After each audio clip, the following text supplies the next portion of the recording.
Hello, and welcome. I'm Meron Khalili. We are DiEM25, a radical political movement for Europe. And today, we're having a discussion about one of the most significant protest movements in Europe in recent years. Over the past months, Serbia has seen an unprecedented uprising sparked by a tragic event, the collapse last November of a newly renovated train station canopy in the city of Novi Sad that killed 15 people. What began as a student-led demand for accountability has now grown into a nationwide movement, uniting workers, farmers, and professionals against the corruption and authoritarianism embodied by Serbia's strongman leader for 13 years now, President Alexander Vučić. And the protests are working. Despite repression, arrests, media control, and an almost total lack of international attention and support, students have led with creativity and determination, blocking roads, occupying universities, and building cross-sector support. Their actions have forced high-profile resignations, including the Prime Minister and 2 ministers. But they say it's not enough. Their message is clear. Systemic change is needed. So today I'm joined by Nina Petrov, a student and activist from Serbia who's deeply involved in all this, to unpack how this movement built momentum, the tactics they used, and what comes next. And most importantly, we'll explore what activists elsewhere, like you out there, can learn from Serbia's struggle. Nina, thank you so much for being here. Can we start with the moment that triggered all of this? Can you walk us through what happened in Novi Sad in Serbia on November the 1st? On November the 1st in Novi Sad, we've had what we later learned it was a reconstructed train station that did not have the permit to be used, and the canopy that fell and killed 14 people on the spot, hospitalized and injured many others. One person died afterwards, and now we have 15 victims of this tragic event. So we all heard of the terms that the corruption kills. And this was the very first moment where we saw this on a large scale, that 15 lives have been taken, children included, due to solely corruption and the need to push papers, put signatures on blank papers, push things in the media to seem as if we are having an enormous progress. But instead, every level of the organization and the Serbian government is putting a little something in their pocket on the side, which leads to situations like these. We have had experts that were warning the construction workers and people in charge that the reconstruction was not done right. They were ignored. In the end, the reconstruction costed 6 times more than it was originally planned. And we still don't know why. We still don't know why. We still don't know how the funds were allocated, who was hired to do what exactly. The entire documentation of the reconstruction was hidden from the public, even though it was a public matter. But the response from the government was public statement that the canopy wasn't reconstructed, even though we have eyes and we also have social media now. And even though that's the situation, they still manage to put on a smile and say, but we don't know anything about this. They reconstructed everything, but they didn't reconstruct this part. And it's obvious that they did. So there was video on social media of that part being reconstructed while the government was saying it wasn't. Before and after, right? So, okay. And yes, there are videos of people or of the construction workers working on this section.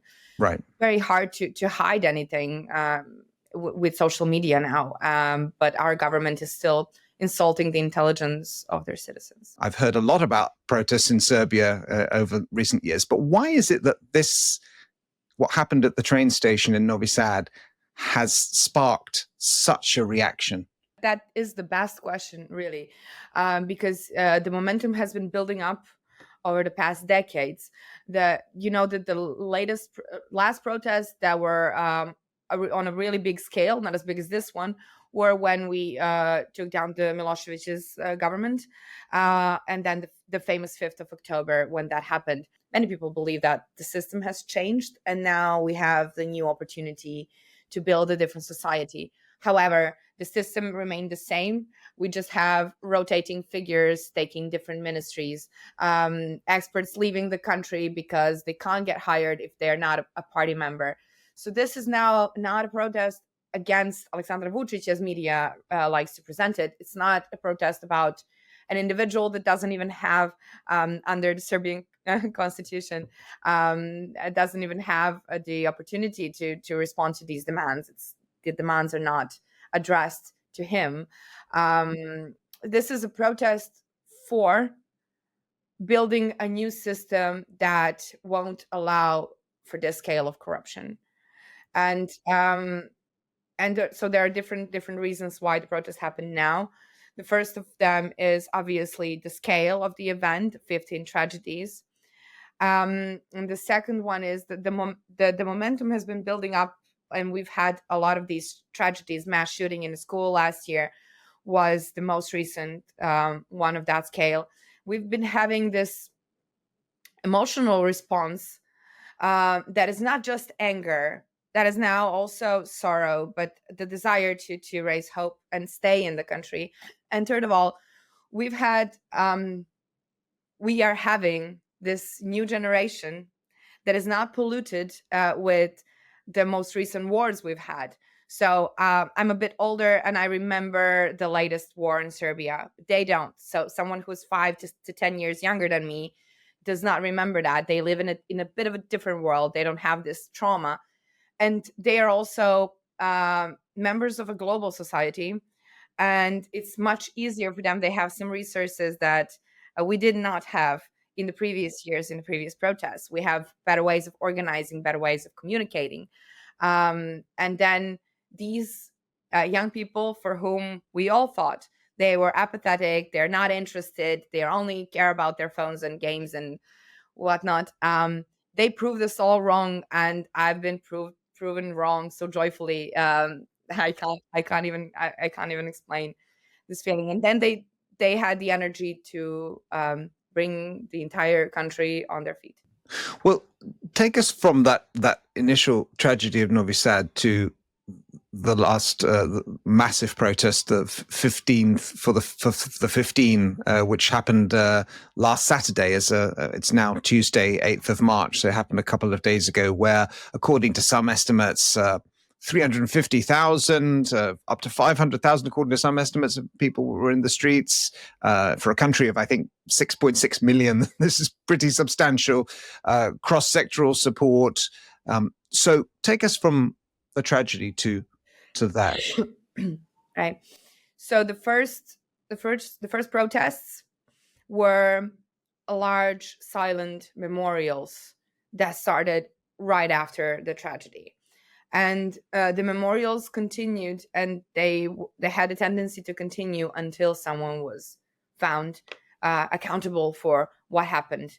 The response from the authorities was not to dive deep into what happened. They thought that this too will slide, as many events before, and that people would just forget. But we did not want to forget. The 15 minutes of silence for 15 victims continued to happen every day at the same time when the canopy fell. So 11:52, people would go outside from their work, students outside of their universities. People were visiting the memorial center, so that the train station that is no longer in service, to hold 15 minutes of silence for the 15 victims. Like, once again, there were 14 victims in the beginning, and then that number grew up to 15. And then there was this strong sense of community that was built around that sorrow. Those were not just tears and silence for the 15 lives, but also what they represent. And they represent that we could all identify with their families, because we all have someone who could have been at that train station at that moment. We could have been there, right? That was a spontaneous reaction, really. It wasn't organized. But what initially started the first blockade was the violent response of the regime, of the party members and people who are in power, who were violent against the students during the 15 minutes of silence. So the 15 minutes of silence are blocking the crossroad. It's 15 minutes. It's not 15 hours, right? And that was a big slip by the regime, if you ask me. Like, from their point of view, they started going violently on the people who are just standing for 15 minutes. That happened in Belgrade, Yeah. right? And that was all documented. It was thugs linked to the regime that Yeah. were attacking. Okay, go ahead. Yeah. So everything was recorded. Like I said, it's 21st century. Everything is on video. So the students in front of the Faculty for Dramatic Arts were standing, and they were hit by a couple of people who work for the government. And as soon as they were identified, the students of this faculty decided to block their university first, and then, like a domino effect, every other university across the country followed. It took some time. Even the private universities joined this battle, because the students felt solidarity with the fellow students. And then the event that happened in December, that completely turned the situation when everybody else joined. That was a protest. There was a protest in front of the Faculty of Law when our colleague was hit by a car. She could have been ran over, and that video shook everyone up. I remember that I couldn't calm myself down once I saw it. And then everybody who was silently supporting the students just came out on the street. And then the spontaneous reactions, that meant, let's bring a lot of people here because something happened. Those just started happening everywhere. And then we started defending everyone, every unique person that was attacked. It was an attack for all of us. And from that point onwards, it was pretty easy to just, get the momentum. So we're now in December, and the various faculties of Belgrade University are occupied. Areas, all of them. All of them. All Okay. of Belgrade, all of Novi Sad, all of Niš, all of Kragujevac, all of Novi Sad. Okay. In December already. Not in December. Right now they are, but in December, I see. Like 80% were occupied in December. Okay, and was that occupation just constant? Throughout the Christmas period, New Year's, etc. Yes, they were right. Absolutely. Okay, students are sleeping in their universities; they live there. Okay. So it was the overreach of the regime, that the violence that created that anger to provoke a more widespread mobilization. Yes, because this regime has, textbook authoritative response to everything, which is violence against the citizens, and violence through the media. Right. So the constant narrative in the media that the students are violent, even though there is not a single video showing that a student has been violent, and that we were accused that we are foreign agents paid to destroy the Vučić government. He keeps putting himself in the spotlight, even though the parole is that he's not the one to whom the requests are addressed. So he's not the one in under the Constitution of Serbia, in the parliament democracy we have now. The president does not have the authority to tell the judges what to do, to tell the prosecutors what to do. That's not the way it works. It seems that way, and the prime ministers have been calling him chief, but that's just not the law. There are two reasons for the citizens to block their institutions. Two legitimate reasons. One is the laws are not designed well, and the second one is the laws are fine, but those who are supposed to interpret it and live by it are not using it. So the police and the military, the judges, and so on. So we have the second case. Our laws are our country is structured really nice, although we tend to change that too, because we can always do better, right? And so this protest still has nothing to do with Vucic, but he is the face of the regime, as you said in the beginning, and he's using and abusing the media with national frequency to reach out to those who haven't seen uh, what the student blockades actually look like. And then what we did was we made everybody see. And let me take you chronologically. So the first large protest we had, um, 100,000 people were counted in Belgrade, and this was Slavia in December. This was the first one. And then we always tried to take it one step further. Then we had the first 24-hour blockade of a part of the highway and a large place in Belgrade. It was sort of like a test. So they kept testing, and we kept responding to these tests. If the will of the people and the students is big enough for us to stay on the streets for 24 hours, and it was.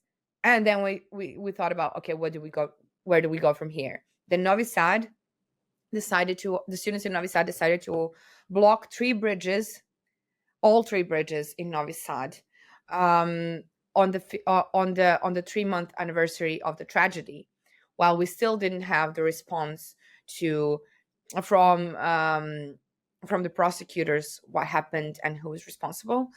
And then the idea of the first march was born. And then again, I remember being there and thinking, and this is a march from Belgrade to Novi Sad. Yes. Which is 80 kilometers or so?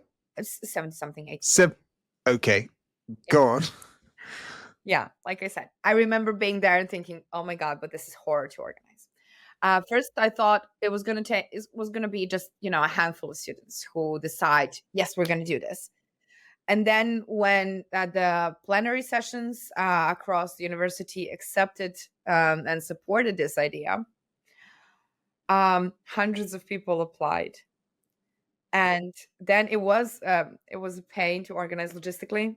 And I was a part of that action. But I'm always getting goosebumps when I talk about this. So when students, 500, 600 students were walking from Novi Sad to Belgrade, from Belgrade to Novi Sad. And that walk took 2 days in total. We were sleeping halfway in one of the cities. What happened was all the villages that we went through, the villagers and the population would come outside to greet the students, and they would prepare food, they would prepare water, they would cook for us, and they would hug us, and we cried for 2 days straight whenever we would meet these citizens, because it felt like for the first time you weren't alone.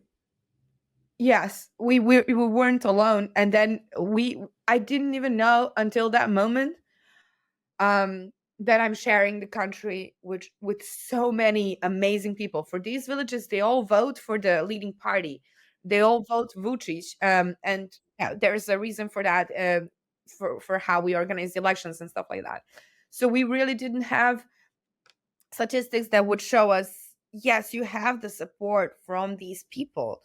The entire country, the map lights up when you calculate how many cities and small villages are having the protests against their local leaders, against their local parliaments who are bringing the decisions that are not beneficial to the citizens. And then they all do the 15-minute memorial service at the same time every day across the country.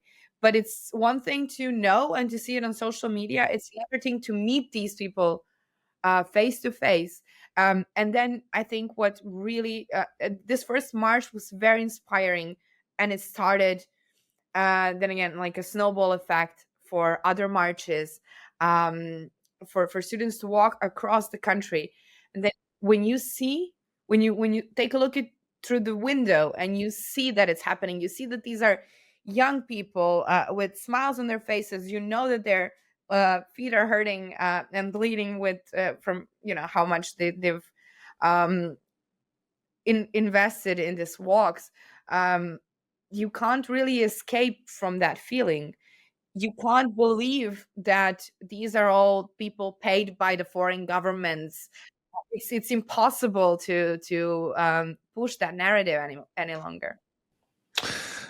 Wow, this just to keep the timeline. This was February. We're talking now, right? You said the 3-month anniversary of the collapse of the Yes, so train station 2 Canterbury. days before February, we had the march, and then we Right. had the blockade of 3 bridges in Novi Sad. Right. You referred to this earlier, but I would like to dig into the decision-making process a little bit. You mentioned student assemblies, this direct democracy. You have these sessions on a daily basis where all ideas are collected, and you have these well, the assemblies. I won't foreshadow it too much. You tell us exactly how it works. Yeah, I think it's direct democracy at its best, from what we've seen so far. And this is not the first time that the students are exploring plenums and plenary sessions for decision making. We've seen this in other countries across the globe when a few revolutions were sparked. The last time we've seen the students explore plenum was in 2009 in Zagreb, when the students were fighting for a free education system in Croatia. The first plenary sessions were very chaotic to organize. We were still learning what it is. People were joining slowly. It wasn't like a big gathering all at once, but it was more like, let's explore what this is and how we can make it work. And the best part of it really is that no rules are set in stone. If we have a better model to explore in how to lead the plenary sessions, in how to organize work groups, in how to organize the roof work groups for decision making, we will invent a new model for, I don't know, for counting votes from each university and from each faculty and so on. So it wasn't like following a rigid structure. We're still finding the better ways to explore this. And of course, it's much easier now that we're all full-time students. We're all full-time plenary students, and we don't have other commitments that are academic. It's easy to devote your entire day to just work on the revolution, but we're still figuring out how it's going to look like once we get back to school. But this model that you've put into practice now for, since the occupations of the university, so it's been months now, and clearly it's developed some results. Yeah. It's whether or not it's a work in progress, it's still working very well. So I want to ask about that, because we've all been part of these direct democracy sessions, but one of the criticisms of this model, which I think is totally justified, is that it takes ages and ages for decisions to be taken. Everybody has a say, and you end up with a kind of paralysis where you're not able to actually move forward. So I would like to understand how you can cut through all of that while still having a flat hierarchy and a relatively flexible structure, how you can still get to decisions. How do you do that, like in practice? Do you moderate? Is there a process of I don't know, different stages of discussion where you get to the end of a decision tree? What do you use? Right, for the plenary session, for each plenary session, we have moderators, and we also document the entire session. We have the list of topics that we discuss, and we limit the time for each topic where we can vote to extend the time if needed. So that's the current model, and we're translating that to the work groups and the roof work groups. I'll explain how it works.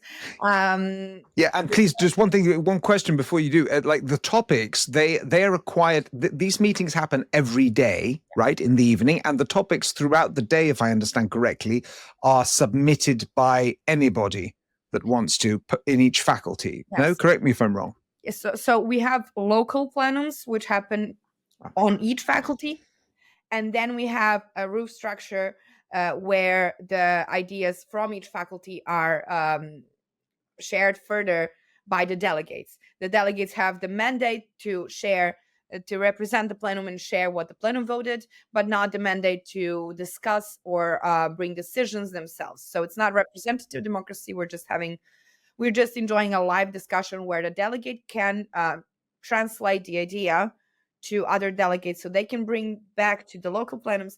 It's a wider structure and it might seem slow, and sometimes it really is, but there is a good side to being slow, which is we've prevented a lot of rapid emotional responses to provocations thanks to the fact that we have the structure and everybody can say their opinion, and then we have the time to process the events, to think this through, to discuss every little thing before we make an Instagram post, before we do anything really. And so we have the work groups for strategy, for media, for logistics, for safety. And then there are roof groups where people from every faculty within a university are discussing that. On top of that, we try our best to communicate between the cities, because different universities are located in different cities, and that is done via delegates again, who are then bringing back the idea to their local plenary sessions. It takes ages, and all these protests that are organized on this massive level took weeks to organize, took weeks to work through. But thanks to the fact that there are hundreds of thousands of us, we can always find a time to invest in our idea and find a group that is going to support our idea and help us organize it. So when we have the proposal that is then being accepted, it's already almost completely ready. So for example, the first 24-hour blockade, it took weeks to plan, and it took involvement from every work group in every faculty, right, in Belgrade. I understand how these things might take a long time to organize. So in fact, the clock is on your side for the decision-making process that you're using. But at the same time, any movement also needs to be very responsive. I mean, let's say the government puts out, or Vucic's people put out something that needs to be refuted really quickly, and there isn't time to submit proposals for how that should be shot down on social media. How would you deal with that without getting the finger pointed at you? Excuse me, I didn't have a say in that decision, and the whole sort of machinery collapsing. Right. So this is why for some things, the work groups or the roof work groups have the autonomy. So we have the roof work group for media, for example, that is managing the main student blockade account. They don't need permission of plenum for each single post that they post. There are some situations that allow for the autonomy. We voted on those models, but in this specific case, what you mentioned was we don't really bother much with responding to things that we're being accused of, and that's another secret ingredient of why this works. So we're being provoked on a daily basis, but we're choosing to ignore it because it's not very relevant, and it doesn't.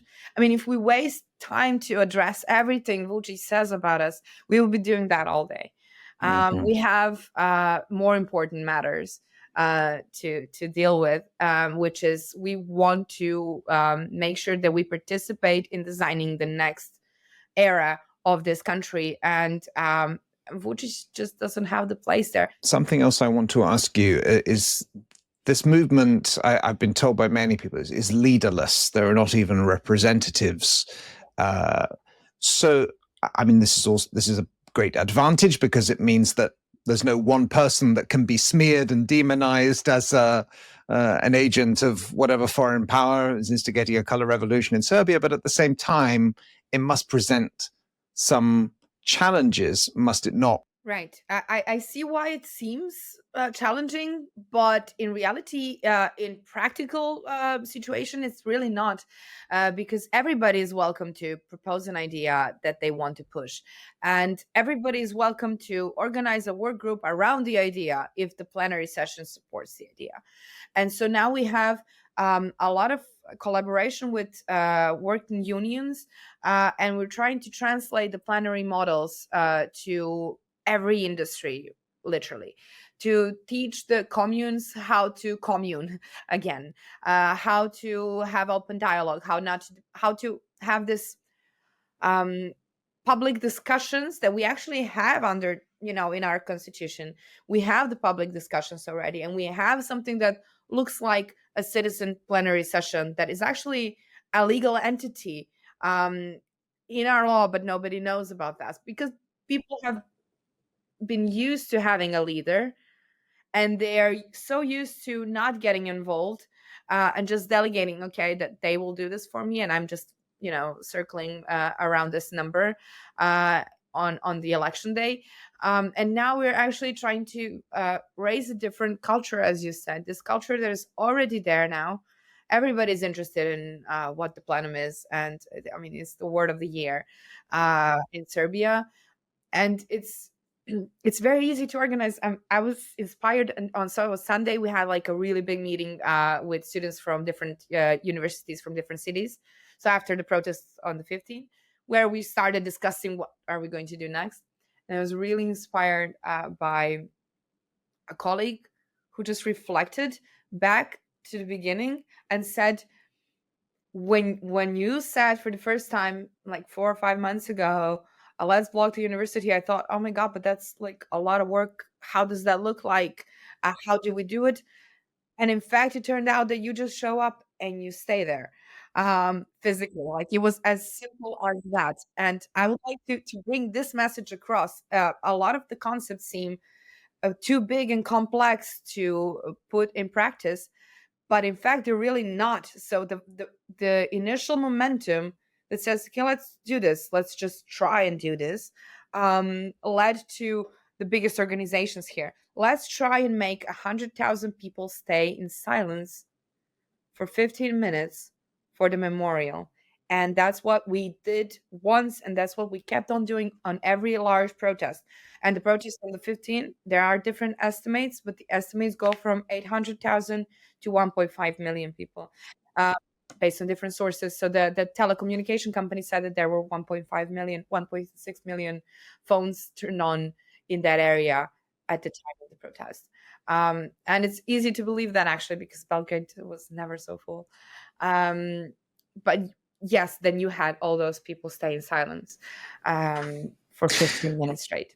But how much of these actions in the streets are really coordinated by the student movement, and how much of it is the student movement organizing like a limited action, but channeling some wider sentiment out there, which brings many, many, many more people to the streets? Because I mean, we should have been clearer about this, but this is perhaps a student led or student coordinated movement, but there are many other sectors of society that are now involved in this, from farmers and taxi drivers and various lawyers and other professionals. So explain that part for me, will you? Yeah. So every student organized protest, so the protest approved by the plenums and then announced by the students, is completely and entirely led by the students. So the students are at the top of the organization. They decide the routes and they coordinate with everyone else. So of course we are communicating with the bikers and the agriculture workers that are coming there with their vehicles, and we're coordinating with everyone else, right? But the students are the ones who have the say what is happening, where it's happening. So on the 15th we had an incident. I'm not sure how much you followed. Is this with the military grade sound weapon that I've been reading about? Alleged, yes. That they apparently, this is Vucic's regime apparently used against protesters, and now there's I think several lawsuits. Anyway, tell us about it. Yeah, we're not. So allegedly, it was that kind of weapon. I have to say allegedly because the investigation has not even started. But we are hoping that we will come to the bottom of what exactly happened, right? Because none of us are military experts to say, oh, this was the.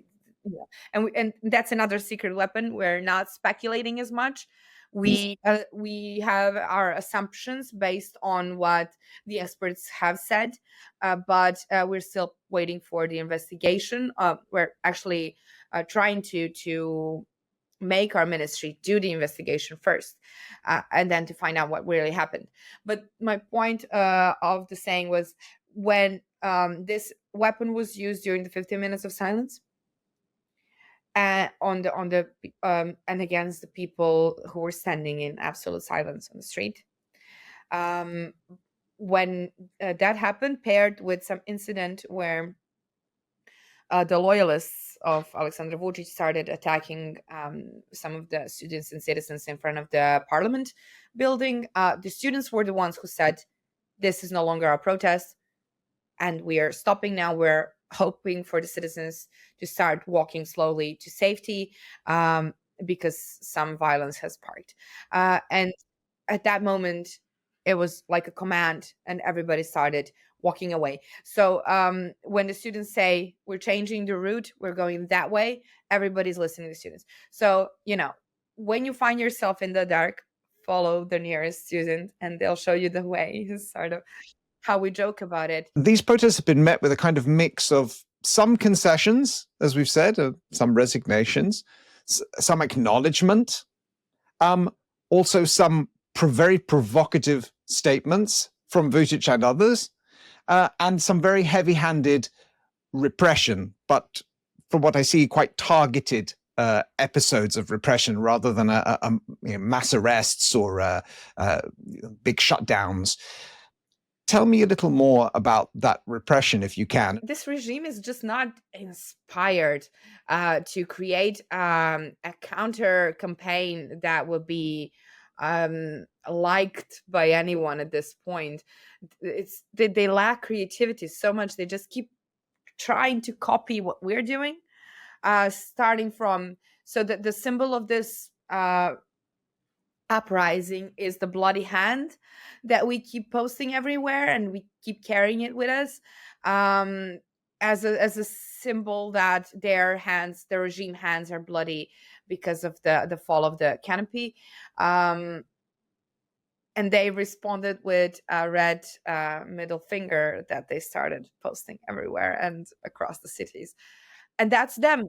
That's just how they operate. That's who they are. That's who they've been for the past decade. Because it takes a lot of, I'm not even sure, it takes a lack of dignity to stay close to this regime in the times like these. And so I guess their reactions are just showing who is left there and who's left to deal with this situation and trying to pick up, but responding with violence against people who are standing still is shameful on so many levels. And their counter reactions to the student marches was for the president to organize meetings across the country, and especially following the cities that the students have occupied previously. It was painfully sad to see that after so many years, people are still onboarding the buses and being driven and paid to attend the meetings of Alexander Vucic. You can see that a lot of those people are on the verge of existence. Something else that we practice is do not judge, because we don't know who is blackmailed and works in a public sector and has to show up and stuff like that. But we know that they're organized, that their arrivals are organized. And on the other side, you have massive protests in Kragujevac, Niš, cities you probably haven't even heard of, in Serbia, where people are driving to, and they are standing in a traffic collapse for hours without being angry at the traffic, because they want to show up at the protest. And we're all doing that out of our own pockets. So you have those two situations to compare. And then on the other side, what was also painfully sad to see was the cities where he hosted public events, how they looked like after they left. One of the things that is a symbol of this protest is how civilized the student approach was. After each large protest, we would stay and clean up after ourselves. And then what happens next was that the students are walking from the cities around the city where they left to clean up and to refresh the city after Vucic, just to show this difference to the citizens who live there. So that was another attempt to mimic the protests.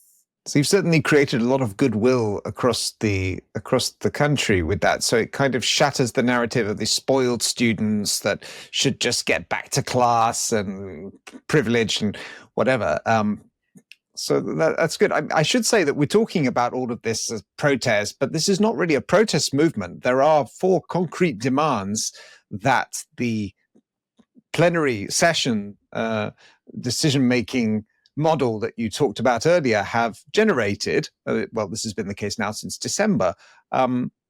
We've got a call to publish all the documentation around the reconstruction of the railway station in Novi Sad, which created the tragedy in November. Number 2, that all the identities of what is it? I'm just trying to read this here.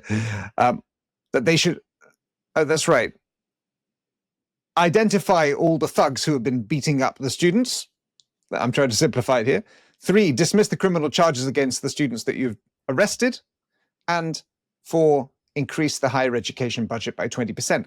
So very concrete, 4 very direct things. And as you say, this is not about we just want an end to Vucic. These are more concrete things that you're calling for here. Perhaps try to elaborate. Yeah, that you are correct. These 4 demands were the same from the very beginning. And they're not just formalized, they're very concrete. We've had work groups working on the details of what each demand means, and then how we will estimate whether or not the demands were met. And now we're going to have a vote on whether the 4th demand has been met, because there is a new law for education now in place.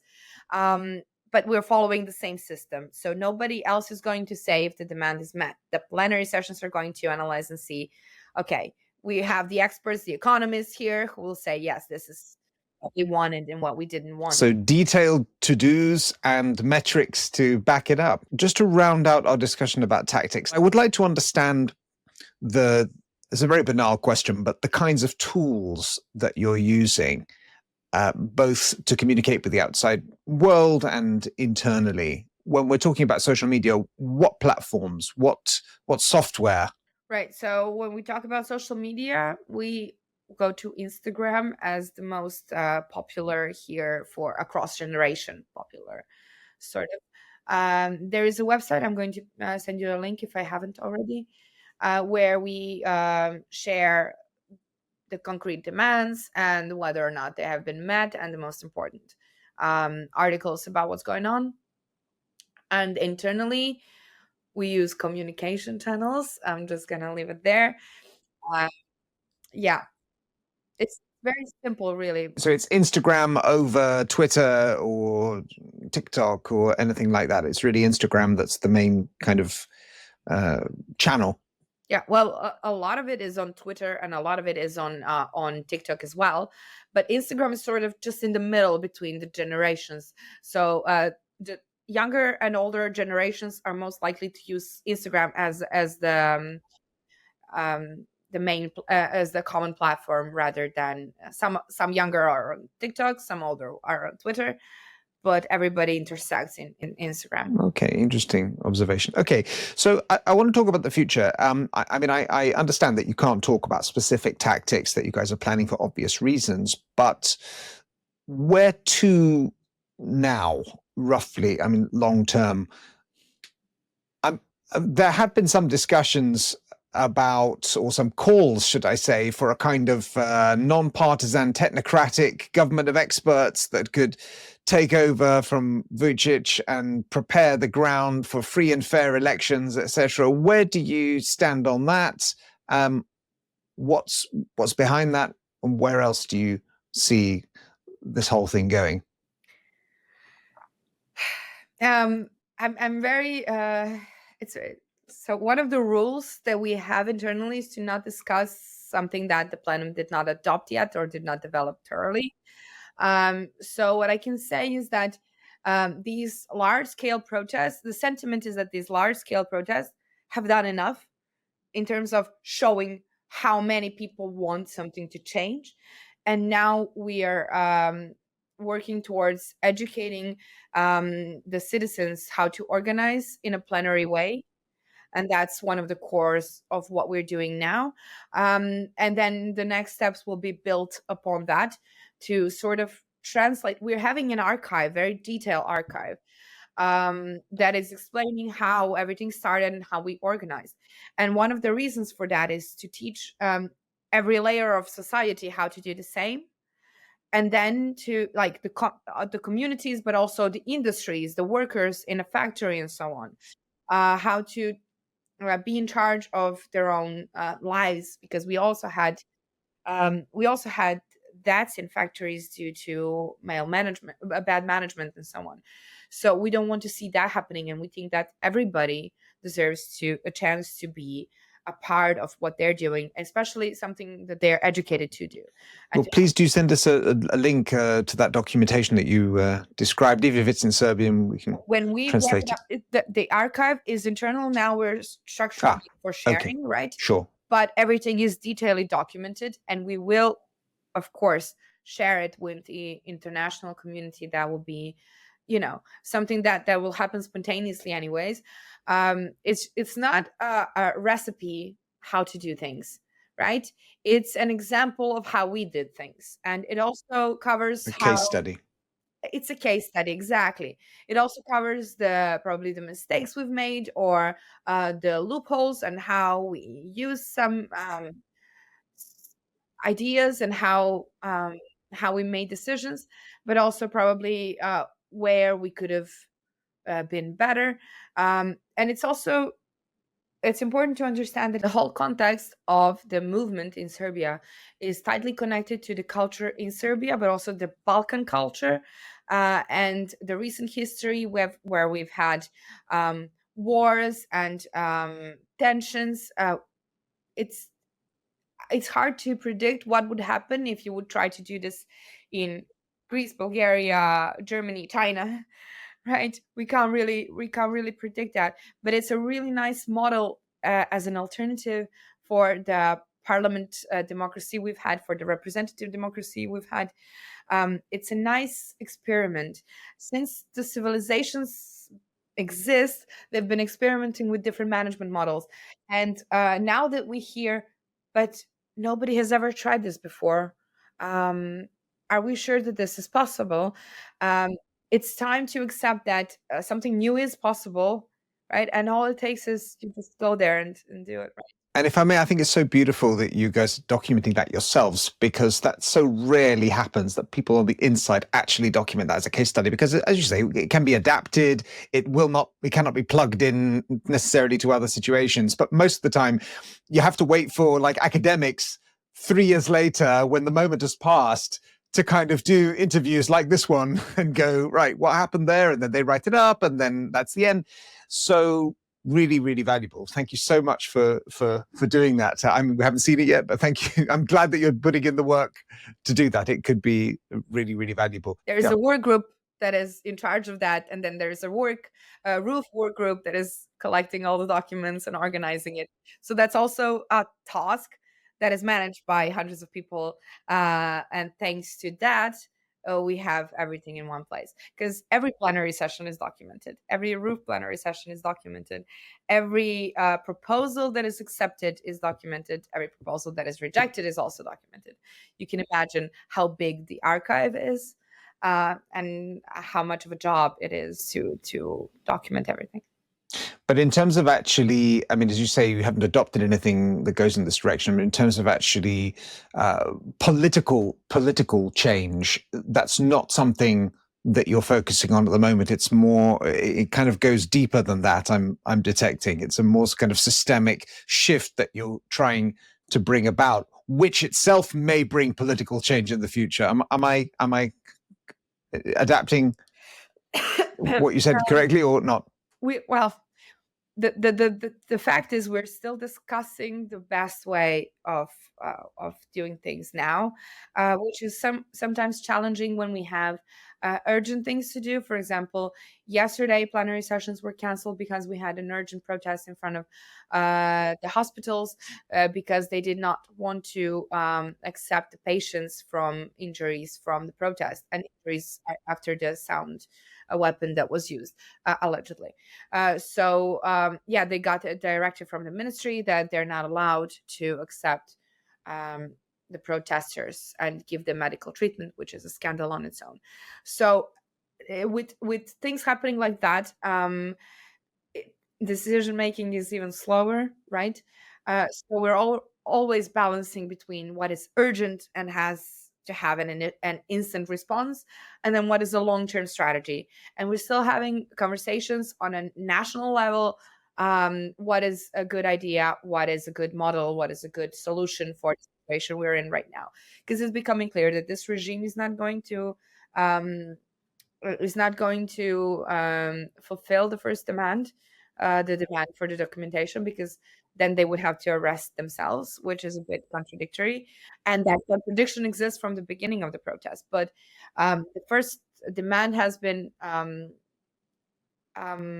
fulfilled to an extent, enough for us to know in which direction it's going. And some people have already been prosecuted for things, but not all of them. So we know that it's not fully there, but something has started and sparked, and they're trying to give us as much as they can so that it doesn't hurt as much when they, flush someone down the toilet. One of their. Um, but the future, it is a systematic change. So one thing that is definitely going to stay is the plenary sessions. And we're going to continue with the plenary sessions. Even if the demands are magically fulfilled tomorrow, then yes, I guess we're going to continue with our studying, and we're going to unblock the universities. But at the same time, we're going to have plenary sessions of students on a regular basis. We're going to inspire plenary sessions of the workers on a regular basis, because that sort of direct involvement of the citizens is something that has to stay. This is a change that there is no way back after that. Now we want to have everyone as involved as they can be, and then even if the representative democracy stays, and that's an if, right? If that's the direction where we're going, the citizens will be the ones that are starting the initiative, that are taking matters into their own hand. We're always going to be very vocal when something is wrong, and when we want something, that is going to stay. This is something that I hope will be the new culture of living in Serbia, being an active citizen, not just on an election day, but every day. So that we don't wait for another canopy to fall. We don't wait for another tragedy before we wake up and say, hey, but then again, we didn't do something when we've had other situations like this for the past decade.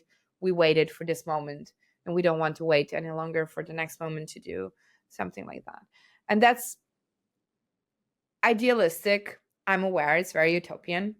But 4 months ago, we've had no idea that we're going to get this far. And that's something that is giving us optimism that we really can do something, as long as we are smart about it and have enough time to work it out.